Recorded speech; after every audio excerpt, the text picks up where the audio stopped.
Opposition leader and Nobel laureate Aung San Suu Kyi urged the world's students to put pressure on their governments to push for democracy in Myanmar. In a rare videotaped interview released today, Suu Kyi said during a forum on education in Myanmar's capital Yangon on Monday that the recent reopening of universities in Myanmar did not represent progress.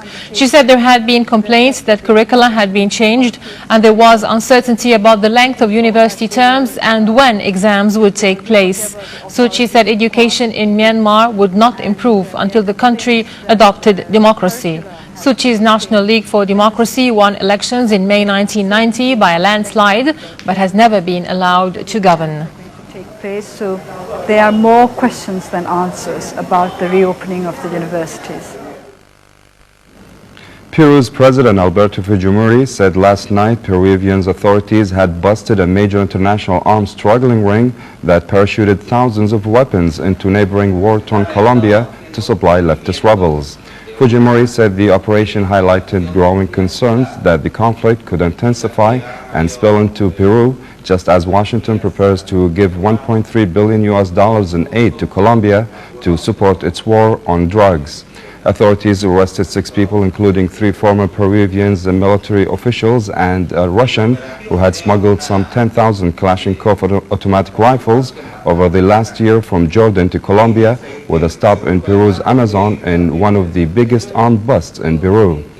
Colombia has been ravaged by 3 decades of fighting between Marxist rebels, outlawed ultra-right paramilitary gangs, and state security forces that has killed more than 35,000 people, mostly civilians, in the last 10 years. Esto se ha realizado.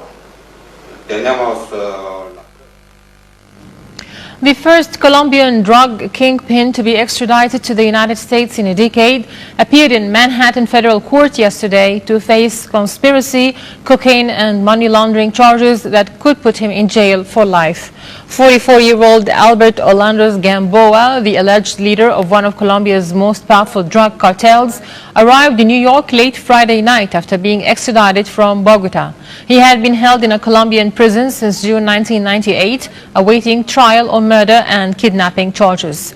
Orlando's, nicknamed the Snail, was charged in a 3-count indictment last year for allegedly running the Caracol organization based in Barranquilla on Colombia's Caribbean coast. The charges filed in Manhattan federal court alleged he directed shipments of thousands of kilograms of cocaine to Miami, Philadelphia, New York City and other U.S. and European cities between 1996 and 1999.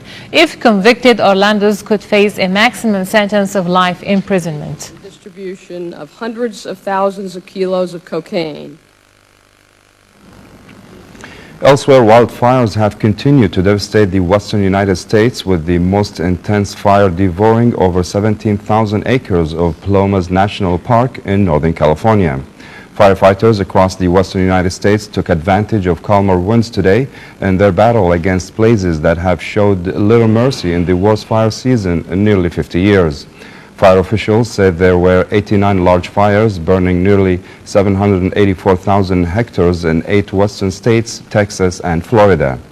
The hardest hit states remained Montana and Idaho, where a combined 486,000 hectares are on fire.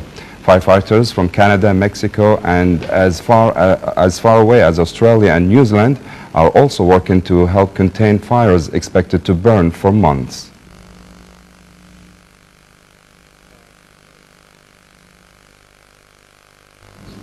Hurricane Debbie, a Category 1 storm with the potential to gain strength, was headed towards Puerto Rico today. The U.S. National Hurricane Center reported that it could pose a threat to the United States in the last part of the week, but it is too early to determine for sure.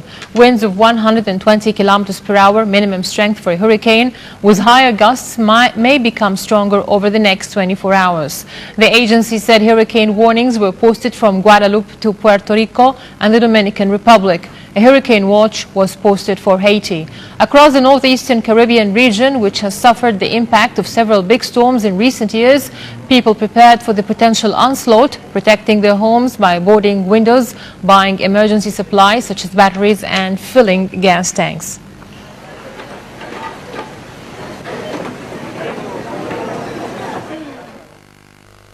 In Japan, Mount Oyama on the island of Miyakajima, about 200 kilometers south of Tokyo, erupted on a small scale this morning, sending smoke as high as 1,800 meters into the air.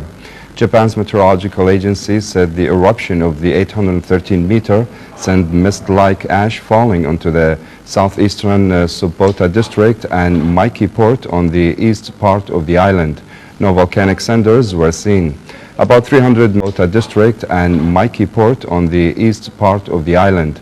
No volcanic cinders were seen. About 300 members of the Ground Self-Defense Force began piling sandbags near marshes in the island to prevent mudslides.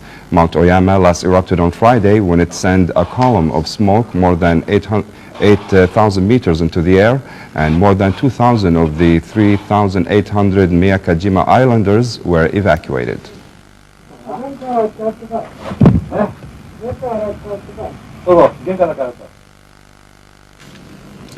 David Charla, a former British spy, returned to Britain of his own free will after spending 3 years in self-imposed exile in France. He was promptly arrested by Scotland Yard upon arrival in Dover yesterday and stands accused of treason. The former intelligence agent flouted secrecy laws when he claimed in 1997 the two M16 agents were part of a plot to assassinate Libyan leader Muammar Gaddafi. Fleeing to France, London tried to arrange to have him extradited from France, and Charla was imprisoned in Paris for 4 months in 1998 until the French courts rejected Britain's extradition request. Now facing trial in Britain, Charla claims his case will add momentum to campaigns to change the laws which regulate the activities of the British intelligence services. Before leaving from Calais, Charla admitted having revealed confidential information, but claimed that this did not contravene the oath of silence contained in the Official Secrets Act, which many agents have to take when being taken on by intelligence. And reform the accountability of the security services. No use imposing legal obligations on people who work for the secret services. And in our final story tonight, environmental group Greenpeace today kicked off its pre-Olympics protests. The protest in Homebush Bay in Sydney's western suburbs was a bid to show that more needed to be done to clean up the site, which was used as a dumping ground for poisonous dioxin between 1949 and 1976. Greenpeace claims the New South Wales state government has not done enough to live up to a 1997 commitment to stage a Green Games from September 15.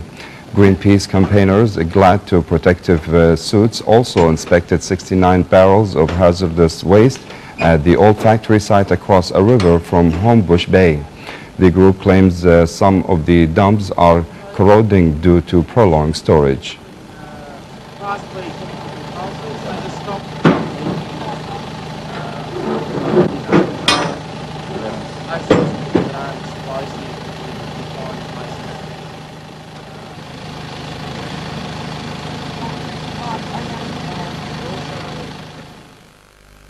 Please stay tuned for the weather report with Jamal Ibrahim.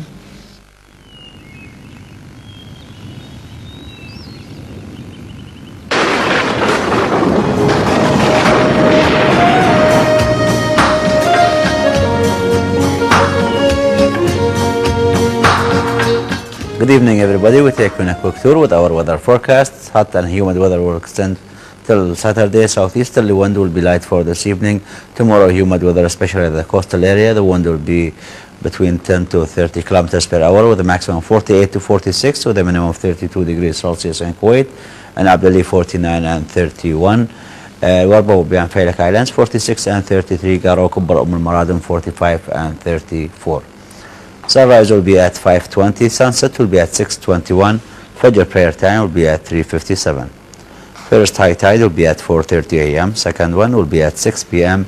First low tide will be at 11:30 a.m. Second one will be at 11:30 p.m. 5-day extended forecast temperature will be ranging between 48 to 45 through Saturday, with a minimum will be ranging between 31 to 32.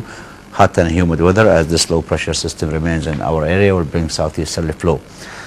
And to far east we can see two cold fronts. One over eastern part of Japanese island will be some rain over northern part and more rain over eastern part of China.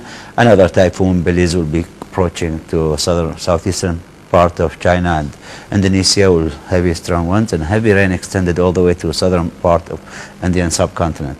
And to Africa, we can see high pressure up north and south, more thunderstorms activity over the equator. And to Europe, we can see some rain expected over France and low pressure system over England. Have nice and pleasant weather over middle part and eastern part of Europe, high pressure system over the Scandinavians. And to the United States, you can see a high pressure system over the west. More rain expected from southern part of Great Lake area, Ohio, all the way to North Carolina, and clear skies over Florida. Thanks for watching us. Now we go back to Najwa and Ahmed. Thank you, Jamal. This concludes this edition of the 7 o'clock news. Thank you for being with us and have a good night. I'm Ahmed Makki. And I'm Najwa Asran. Before we go, we remind you once again of tonight's main stories and wish you a very pleasant evening. Good night. King Abdullah of Jordan holds talks in Ramallah to try to revive Israeli-Palestinian talks.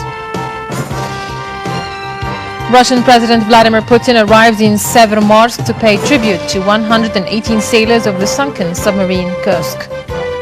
Japan and North Korea try to establish diplomatic ties in talks held in Tokyo. And British troops restore calm in Northern Ireland after a night of clashes in Belfast.